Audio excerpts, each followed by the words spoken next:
Este mes en la revista de la Universidad de México hablamos de utopías y distopías. Así que en este programa entrevistamos a un experto en uno de los géneros más importantes y prolíficos de la distopía, el cyberpunk. Nuestro invitado es Gerardo Cifuentes, quien dirige la revista Muy Interesante. Además, es editor, narrador y está especializado en temas fantásticos.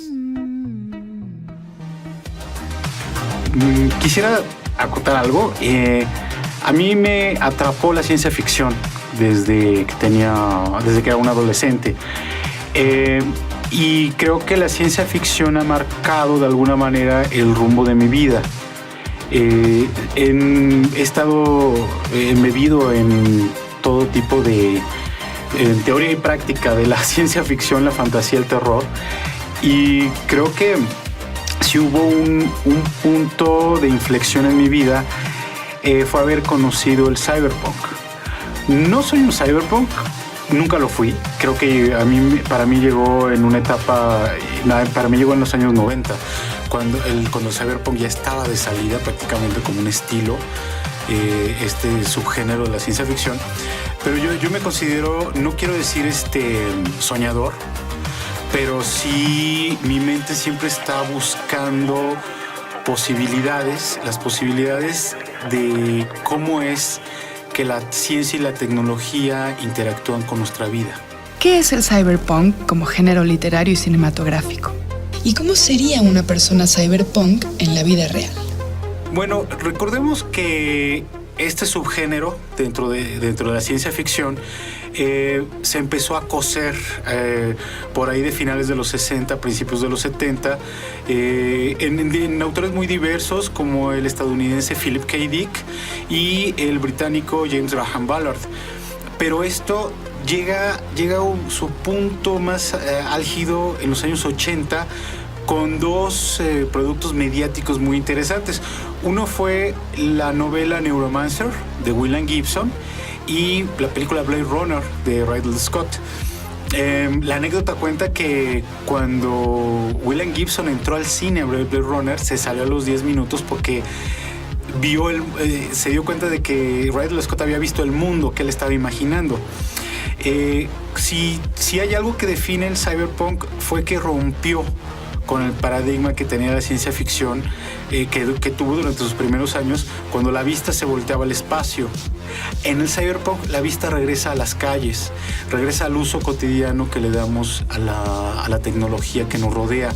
Cómo es que esta nos afecta no solo nuestra forma de pensar, nuestra forma de relacionarnos y nuestra forma valga la expresión, de vivir la vida.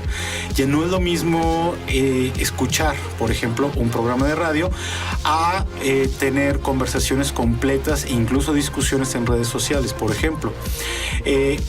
Quizá la tecnología que afectó directamente a la formación, a la creación del cyberpunk fue la computación, ¿sí? Y bueno, todavía vivimos en el auge de las computadoras. Apenas estamos apenas en los primeros minutos del gran día de las computadoras. Entonces, los personajes del cyberpunk siempre están usando la tecnología omnipresente, pero dándole un uso cotidiano, un uso callejero, un uso quizá a veces radical.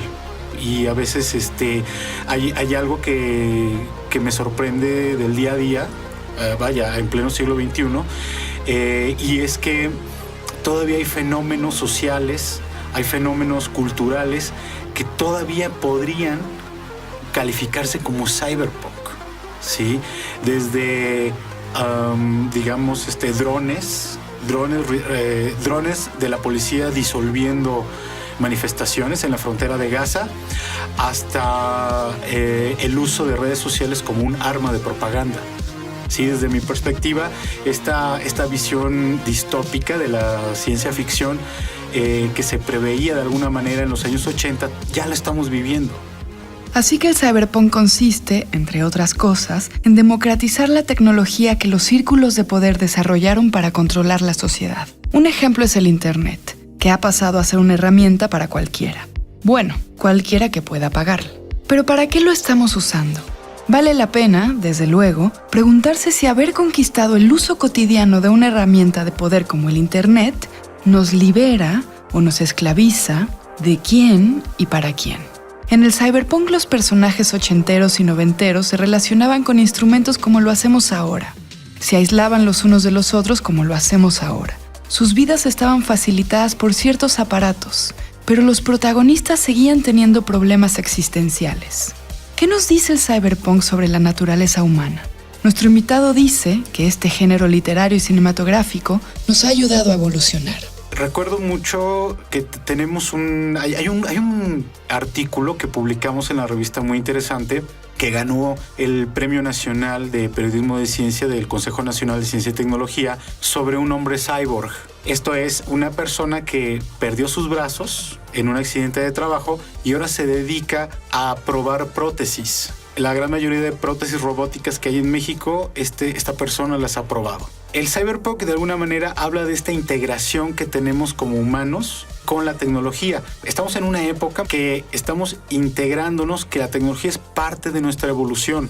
Digamos, el teléfono celular ya es una extensión de nuestra conciencia. Y creo que si lo analizamos desde esa perspectiva, vemos que muchos fenómenos nos acercan a esta evolución. Digamos que desde poder tener una conversación en Skype, que es como una extensión de nuestros sentidos con otras personas, hasta el uso de, por ejemplo, de prótesis. Y entonces estamos viendo cómo el hombre y la tecnología, lejos de ser enemigos, ahora ya nos estamos integrando cada vez más. Estamos haciendo de la tecnología una parte de nuestros sentidos. En Suecia, por ejemplo, algunas empresas han invitado a sus empleados a insertarse un chip entre el dedo índice y el pulgar para guardar ahí toda su información, como códigos de identidad o cuentas de banco. Allá las monedas están desapareciendo porque las personas están empezando a pagar con las manos. Ni siquiera con el teléfono celular, con las manos. Para nosotros los mexicanos eso parece ciencia ficción. Pero si lo cyborg es integrar la tecnología al cuerpo para que el Estado o el empleador sepa dónde estás, cuánto gastaste, qué películas ves, ¿en qué radica el elemento punk? Lo punk viene más bien de aterrizarlo, de ponerlo a pie de calle. Te voy a poner un ejemplo, quizá suene un poco burdo, pero en los puestos que hay en las calles, estas personas que te venden un USB con toda la colección que quieras de la música que quieras. De alguna manera se están saltando, además de que se están saltando los derechos de autor, creo que están apropiándose de la tecnología para hacerla propia. Por ejemplo, también, siempre que llegamos a un tianguis, podemos ver, está el puesto lleno de cables, de teléfonos usados, de esta tecnología quizá en algún momento obsoleta, pero que todavía le podemos rascar y le podemos dar uso. También creo yo, y es muy importante, como usuarios, valga la expresión, en países en vías de desarrollo, creo que todavía tenemos incluso cierto ingenio para hackear las cosas, para usar la tecnología a nuestro favor. Desde lo más primitivo, que es desde el taxista que altera el taxímetro, hasta gente que utiliza, campesinos que han llegado a utilizar sus teléfonos celulares para usar el pronóstico del clima a su favor. Eso es real, existe la parte callejera, más que esta concepción urbana, más que esta concepción de lo cotidiano, de lo que vivimos, es hacer uso de la ciudad, porque al final la ciudad es tecnología. ¿En qué acertó el cyberpunk? Nos hemos apropiado de muchas tecnologías para buscar las leyes de un sistema que nos controla y oprime de maneras insospechadas. Algunas de ellas son las redes sociales, los programas de computadora que potencian pero también limitan nuestras capacidades y el sistema de economía digital que nos permite crear nuestras propias tiendas en línea pero que también nos obliga a competir. ¿El cyberpunk se imaginó una respuesta más activista, más reaccionaria de nuestra parte? ¿Los creadores del cyberpunk estarían decepcionados de lo mucho que nos hemos acoplado al sistema? La ciencia ficción no predice el futuro tanto como hablar de lo que pasa en el presente. William Gibson, cuando se le ocurrió la idea de hacer Neuromancer, la piedra angular del movimiento cyberpunk, fue a finales de los años 70 que él iba en las calles de Toronto él es de allá, bueno, tiene origen canadiense. Él vio cómo los adolescentes se reunían alrededor de un videojuego. Entonces él le vino una inspiración y dijo, bueno, ¿qué pasaría si este sistema, si esta consola de videojuegos pudiéramos tenerla incluida ya dentro de nuestra mente? El qué pasaría si el llamado condicional contrafáctico, que es la herramienta principal de la ciencia ficción, ¿qué pasaría si se utiliza aplicándolo a la tecnología que tenemos presente? Solo que le damos un empujoncito. ¿Qué pasaría si yo le diera un uso diferente al que se está utilizando ahora? Y de ahí creo que, y qué bueno que lo observas, muchos de estos movimientos, por ejemplo, el hazlo tú mismo, que es muy punk, ¿sí? Y ahora vemos el movimiento maker, que nos brinda soluciones pues para no ir tan seguido al centro comercial a comprar aparatos o utensilios que nosotros mismos pudiéramos construir. Para mí, por ejemplo, no hay nada más punk que los tutoriales de YouTube. Eso es para mí de lo más punk que podemos encontrar ahora, porque si antes teníamos que ir o con los técnicos o con el servicio especializado, ahora para encontrar solución a ciertos problemas tecnológicos me basta con ver un tutorial y lo puedo hacer mejor y me ahorro muchísimo dinero, porque los humanos somos los que hacemos la calle. Eso es. El cyberpunk es una respuesta a la distopía, a la generación de una sociedad en beneficio de una clase política. Pero si las distopías son una ficción, un futuro en el que el presente empeora, ¿cómo nos seguimos imaginando esas distopías? ¿Será que desde hace décadas repetimos la misma distopía en los libros o en el cine? Las nuevas corrientes del cyberpunk ahora ya hablan de biotecnología, por ejemplo. Paolo Bacigalupi, un escritor estadounidense, tiene la novela La chica mecánica, que habla de un futuro donde triunfó la ingeniería genética en cuanto a alimentos, digamos, frutas, verduras, sino que también de alguna manera se inmiscuyó ya con seres humanos. Esto ya está ocurriendo.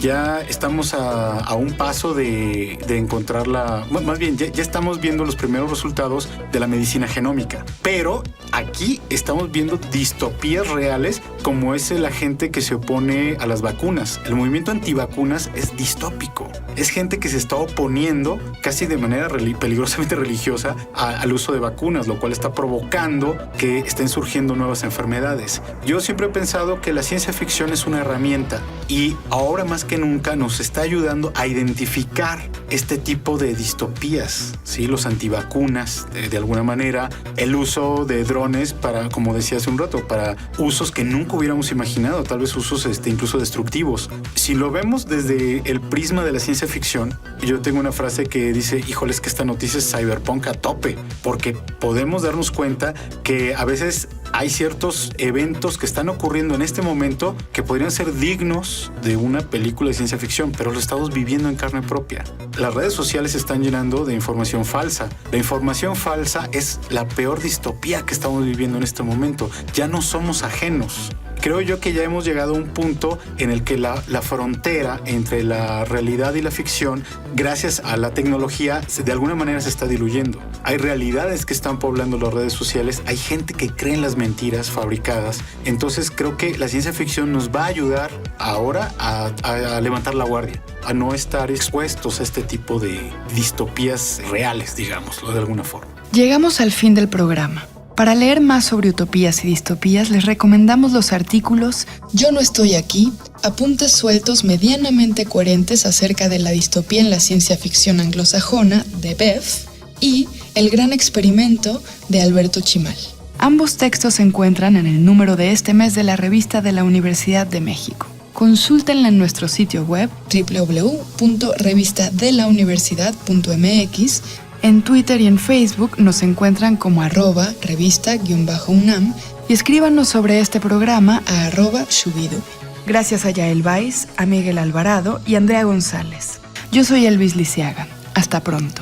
Este programa es una coproducción de la Revista de la Universidad de México y Radio UNAM. En el papel, en la pantalla, en las ondas y en la web. La Revista de la Universidad abre el diálogo. Radio UNAM. Experiencia sonora.